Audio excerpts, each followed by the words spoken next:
Hello അസ്സലാമു അലൈക്കും. വാഹിസ് വേളിയിലേക്ക് എല്ലാവർക്കും സ്വാഗതം. അപ്പോൾ നമുക്കിന്നൊരു കിളിമീൻ കറി ഉണ്ടാക്കാം കേട്ടോ.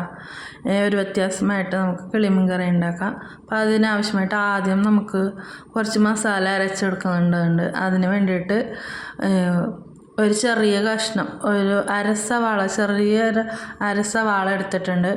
5-8 വെളുത്തുള്ളി എടുത്തിട്ടുണ്ട്. 1 ഇഞ്ച് വലുപ്പത്തിലുള്ള ഇഞ്ചി എടുത്തിട്ടുണ്ട്. 1/4 ടീസ്പൂണ് മഞ്ഞൾപ്പൊടി, 1/2 ടീസ്പൂണ് കുരുമുളക് പൊടി, 1 ടീസ്പൂൺ മല്ലിപ്പൊടി, 2 ടീസ്പൂണ് മുളക് പൊടി, ആവശ്യത്തിന് കുറച്ച് ഉപ്പും കൂടി ചേർത്തിട്ട് നമുക്കത് അരച്ചെടുക്കാം. ഞാൻ ഇത് അരച്ചെടുത്തിട്ടുണ്ട് കേട്ടോ. എന്നിട്ട് നമുക്കിനി ബാക്കി എന്തൊക്കെയാണ് വേണ്ടത് നോക്കാം. 1/2 കിലോയ്ക്ക് കിളിമീനാണ് ഞാൻ ഇവിടെ എടുത്തിട്ടുള്ളത്. അതിന് വേണ്ടത് ഇവിടെ എൻ്റെ കയ്യിൽ കൊച്ചുള്ളി ഇല്ലാത്തതുകൊണ്ടാണ് ഞാൻ ഇവിടെ സവാള എടുത്തേക്കണം കേട്ടോ. അപ്പോൾ ഒരു സവാള, കൊച്ചുള്ളി ഉള്ള ആൾക്കാർ ഒരു 10-15 കൊച്ചുള്ളി അരിഞ്ഞെടുക്കുക, ഒരു 3-4 പച്ചമുളക് അരിഞ്ഞെടുക്കുക, ഒരു ചെറിയൊരു തക്കാളി, കറിവേപ്പില, പിന്നെ ഒരു 3 കഷ്ണം കുടംപുളിൻ്റെ എടുത്തിട്ടുണ്ട്, കഴുകി വെള്ളത്തിലിട്ടിട്ടുണ്ട് കേട്ടോ. അതിന് ബാക്കി ഞാനിതിവിടെ ചട്ടി അടുപ്പത്ത് വെച്ചിട്ടുണ്ട്. ചട്ടി ചൂടായതിന് ശേഷം നമുക്ക് ആവശ്യത്തിനുള്ള എണ്ണ ഒഴിച്ച് കൊടുത്ത് എണ്ണ ചൂടായി കഴിയുമ്പോൾ നമുക്ക് അതിനകത്തേക്ക് ഉലുവ ഇട്ട് കൊടുക്കാം. ഉലുവ ഇട്ടത് പൊട്ടിക്കഴിയുമ്പോൾ ആ സവാളയും പച്ചമുളകും കറിവേപ്പിലയും കൂടി ഇട്ടിട്ട് ഇത് വഴറ്റി കൊടുക്കാം കേട്ടോ. ഉപ്പും കൂടി ചേർത്ത് നമുക്ക് വഴറ്റി കൊടുക്കാം.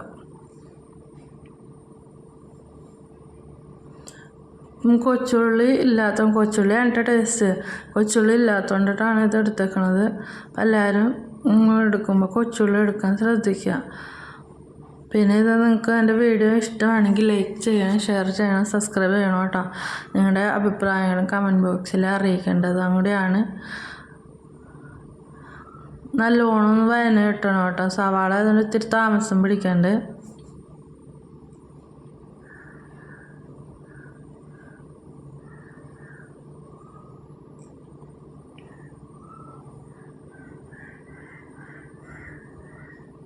നമുക്ക് ആ മസാല ഇട്ട് കൊടുക്കാം.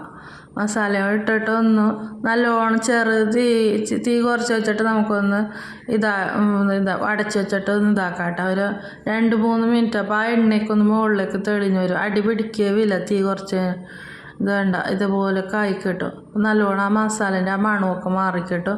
അത് കഴിയുമ്പോൾ നമുക്ക് ആ തക്കാളിയും കൂടി ഇട്ടിട്ട് ഒന്നും കൂടി ഒന്ന് വേവിച്ചെടുക്കാം. തക്കാളി ഒന്ന് വേകാൻ വേണ്ടി മൂടി വെച്ചിട്ട് ഒന്നും കൂടി ഒന്ന് വേവിച്ചെടുക്കാം. ഒരു 2-3 മിനിറ്റ് വെച്ചാൽ മതി. അപ്പം തന്നെ അത് വേഗം ചെയ്യും.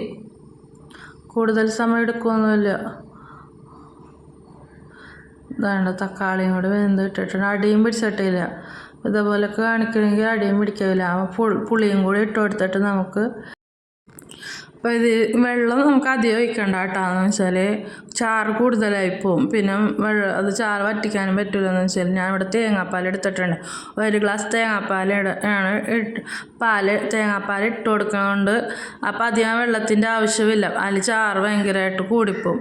കറിൻ്റെ ആ ടേസ്റ്റ് തന്നെ മാറും. അപ്പോൾ ഞാൻ ആവശ്യത്തിന് മാത്രമുള്ള വെള്ളം ഒഴിക്കണുള്ളൂ.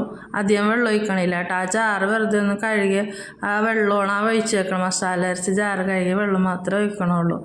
അല്ലെങ്കിൽ എന്ന് വെച്ചാൽ വെള്ളം ചാറ് കൂടിയാണ്ട് പോയി കഴിഞ്ഞാൽ പിന്നെ പണിയാണ്. തേങ്ങാപ്പാൽ ഒഴിച്ചിട്ട് അധികം നേരം തിളപ്പിക്കാനൊന്നും പാടില്ല. അതുകൊണ്ട് തന്നെ കുറച്ച് വെള്ളം ഒഴിച്ച് കൊടുക്കുക. വേണ്ട, മീൻ വന്നാലും ഇത് ഇങ്ങനെ ഇത്രയും മതി. അപ്പോൾ മീൻ അത് ആ പുളിയും ഉപ്പും പുളിയും പിടിക്കുമ്പോൾ കറക്റ്റാവും. ആ വെള്ളത്തിൻ്റെ പാകവും കറക്റ്റാവും. അതുകൊണ്ടാണ് ഞാൻ പറയുന്നത് കുറച്ച് വെള്ളം ഒഴിച്ചാൽ മതി. ഇനി നമുക്കിതിലേക്ക് തുറന്ന് ഇടക്ക് നോക്കണം കേട്ടോ. മീൻ പെട്ടെന്ന് വേകണ മീനാണ്. അപ്പോൾ 1 ഗ്ലാസ് തേങ്ങാപ്പാൽ എടുത്ത് വെച്ചതും കൂടി ഇട്ട് കൊടുക്കണേണ്. അപ്പോൾ ഇത്രേ ഉള്ളൂ. നിങ്ങൾക്ക് അപ്പോൾ എൻ്റെ വീഡിയോ ഇഷ്ടമായെങ്കിൽ ലൈക്ക് ചെയ്യുക, ഷെയർ ചെയ്യുക, സബ്സ്ക്രൈബ് ചെയ്യുക കേട്ടോ. എല്ലാവർക്കും ഇഷ്ടപ്പെടും. ഇങ്ങനെ ഒരു പ്രാവശ്യമെങ്കിലും നിങ്ങൾ വെച്ച് നോക്കുക കേട്ടോ കിളിമീൻ.